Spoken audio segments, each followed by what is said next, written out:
નમસ્તે વિદ્યાર્થી મિત્રો, આજે આપણે ચાલુ કરી રહ્યા છીએ સિંક્રોનસ મોટર, એનું ઇન્ટ્રોડક્શન અને એનું કન્સ્ટ્રક્શન. તો કઈ રીતે સિંક્રોનસ મોટર શું હોય છે અને એનું કન્સ્ટ્રક્શન પૂછાય તો આપણને કેટલી વસ્તુ ખબર હોવી જોઈએ. સૌથી પહેલાં તો પાછળ આવે છે મોટર. મોટર એટલે એવું ડિવાઇસ કે જે ઇલેક્ટ્રિકલ સપ્લાય લઈ અને મિકેનિકલ એનર્જી આપણને આપે છે. સિંક્રોનસ એટલે કે તમને ખ્યાલ હશે કે સિંક્રોનસ સ્પીડ આપણે ઇન્ડક્શન મોટરમાં ભણતા હતા, NS = 120 fs/p, જેને આપણે સિંક્રોનસ સ્પીડ અથવા તો રોટેટિંગ મેગ્નેટિક ફિલ્ડની સ્પીડ તરીકે આપણે એને ઓળખતા હતા. તો એવી મોટર કે જે ઇલેક્ટ્રિકલ સપ્લાય લઈ અને સિંક્રોનસ સ્પીડ ઉપર મિકેનિકલ આઉટપુટમાં ફરે એને આપણે સિંક્રોનસ મોટર તરીકે ઓળખીએ છીએ. અલ્ટરનેટર અને synchronous motor construction wise same જ છે. અલ્ટરનેટરની અંદર તમે શું કરો છો કે મિકેનિકલ એનર્જી અને DC સપ્લાય આપો છો, ત્યારે તમને AC supply as a output મળે છે. સિંક્રોનસ મોટરમાં તમે સ્ટેટરમાં AC સપ્લાય આપો છો અને રોટર ઉપર DC સપ્લાય આપો છો, ત્યારે તમને રોટેશન મળે છે, મિકેનિકલ આઉટપુટ મળે છે. એટલા માટે આપણે એને સિંક્રોનસ મોટર કહીએ છીએ. પણ સિંક્રોનસ મોટરનો એક મેઇન ડિસએડવાન્ટેજ છે કે એ પોતે સેલ્ફ સ્ટાર્ટિંગ મોટર નથી, એટલે કે એ મોટર જાતે સ્ટાર્ટ થઈ શકતી નથી. એને કોઈક એડિશનલ ફેસિલિટી એટલે કે પ્રાઇમ મૂવરથી ફેરવો અથવા તો ડેમ્પર વાઇન્ડિંગની મદદથી એને ફેરવો તો તમે એને ફેરવી શકો છો. એટલે આ એક સિંક્રોનસ મોટરનો ડિસએડવાન્ટેજ કહેવાશે કે સિંક્રોનસ મોટર એ સિંક્રોનસ સ્પીડ ઉપર ફરે છે પણ એ સેલ્ફ સ્ટાર્ટિંગ મોટર નથી. અને એનું કામ શું છે તો ઇલેક્ટ્રિકલ એનર્જીનું મિકેનિકલ એનર્જીમાં કન્વર્ટ કરવાનું. કઈ સ્પીડ ઉપર? સિંક્રોનસ સ્પીડ ઉપર. અને સિંક્રોનસ મોટર સિંક્રોનસ સ્પીડ સિવાય બીજી કોઈ સ્પીડ ઉપર ફરી શકતી નથી. અહીંયા તમે એનું બ્રીફ કન્સ્ટ્રક્શન તમારા મગજમાં આવે એટલા માટે આપણે આ ફિગરને તમે રિફર કરી શકો છો. હવે આપણે એના કન્સ્ટ્રક્શનને ડિટેલમાં સમજીએ. તો કન્સ્ટ્રક્શનની અંદર તમને ખ્યાલ છે કે જે બહારનો પાર્ટ હોય છે, અહીંયા એકચ્યુઅલી બેઝ હોવો જોઈએ. કોઈપણ મશીન બેઝ વગર ડ્રો કરાય નહીં. તો કોઈપણ ઇલેક્ટ્રિકલ મશીનની જેમ આના પણ બે જ પાર્ટ છે, સ્ટેટર અને રોટર. સ્ટેટર એટલે કે એવા પાર્ટ્સ કે જે સ્ટેડી રહેતા હોય અને રોટર એટલે કે એવા પાર્ટ્સ કે જે રોટેટ થતા હોય. તો સ્ટેટરની અંદર સૌથી પહેલાં તો 3 ફેઝ આર્મેચર વાઇન્ડિંગ જે આપણું છે, જેમાં આપણે 3 ફેઝ સપ્લાય આપવાનો છે બહારથી, કારણ કે મોટરમાં શું છે ઇલેક્ટ્રિકલ સપ્લાય ઇન કરવાનો છે.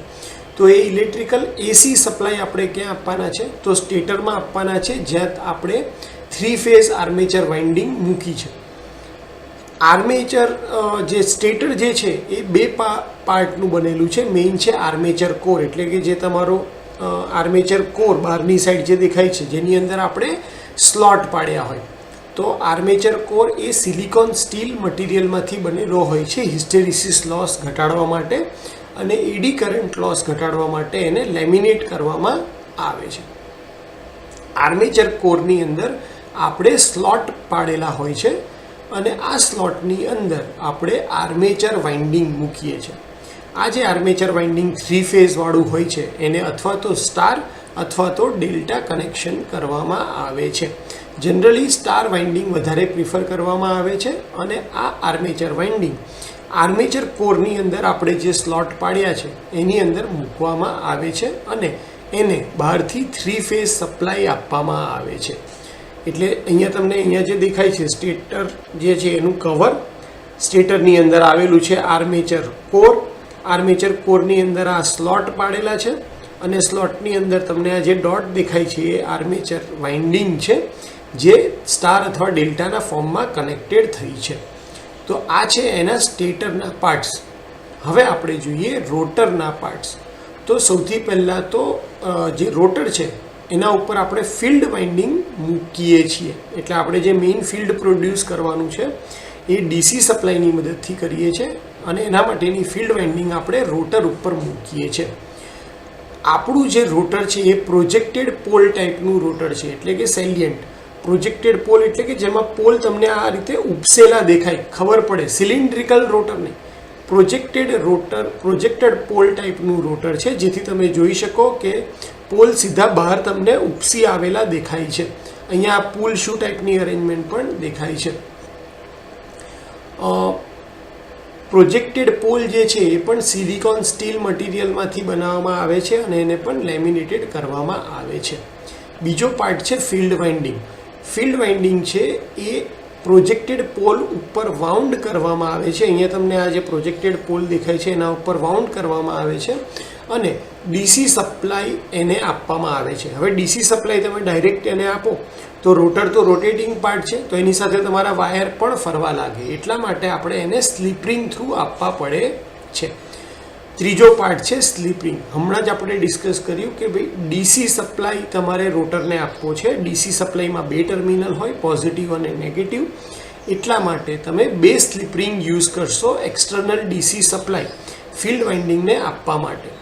અને ફોર્થ પાર્ટ છે ડેમ્પર વાઇન્ડિંગ. ડેમ્પર વાઇન્ડિંગ એ હેવી કોપર બાર જે છે અને એ પોલ શૂની અંદર, આ તમારો જે પોલ શૂ છે, આનો એન લખેલું છે ત્યાં તમને આ જે શેપ દેખાય છે, ડીસી જનરેટર અને મોટર વખતે તમને યાદ હોય તો આપણે આનો યુઝ એરિયા વધારવા માટે અને વાઇન્ડિંગને સપોર્ટ કરવા માટે કરતા હતા. એટલે આ પોલ શૂ છે, તો પોલ શૂની અંદર આપણે ડેમ્પર વાઇન્ડિંગ પ્રોવાઈડ કરીએ છીએ કોપર બારની મદદથી. અને આ કોપર બાર બંને સાઈડ ઉપર શોર્ટ સર્કિટ કરવામાં આવે છે રિંગની મદદથી. આ જે તમે કોપર બાર મૂકી અને શોર્ટ કરો છો એને ડેમ્પર વાઇન્ડિંગ તરીકે ઓળખવામાં આવે છે.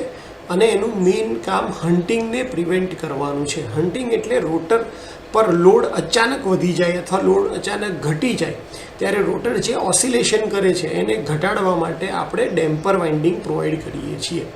ડેમ્પર વાઇન્ડિંગનું બીજું એક કામ મોટરને સ્ટાર્ટિંગ ટોર્ક પ્રોવાઈડ કરવાનો પણ છે. એડિશનલ સ્ટાર્ટિંગ ટોર્ક પ્રોવાઈડ કરવાનો પણ છે, કારણ કે સિંક્રોનસ મોટર એ સેલ્ફ સ્ટાર્ટિંગ મોટર નથી. તો તમે ફિગરની અંદર બધા પાર્ટ્સ જોઈ શકો છો અને તમને એની પોઝિશન પણ ખ્યાલ આવી ગઈ હશે. હોપ કે તમને ખ્યાલ આવ્યો હશે કે સિંક્રોનસ મોટર કોને કહેવાય અને એનું કન્સ્ટ્રક્શન શું છે, અને એક્ઝામમાં પૂછાય તો તમારે કયા કયા પાર્ટ્સ વિશે લખવાનું છે. આટલી વાર મને શાંતિથી સાંભળવા માટે થેન્ક યુ સો મચ.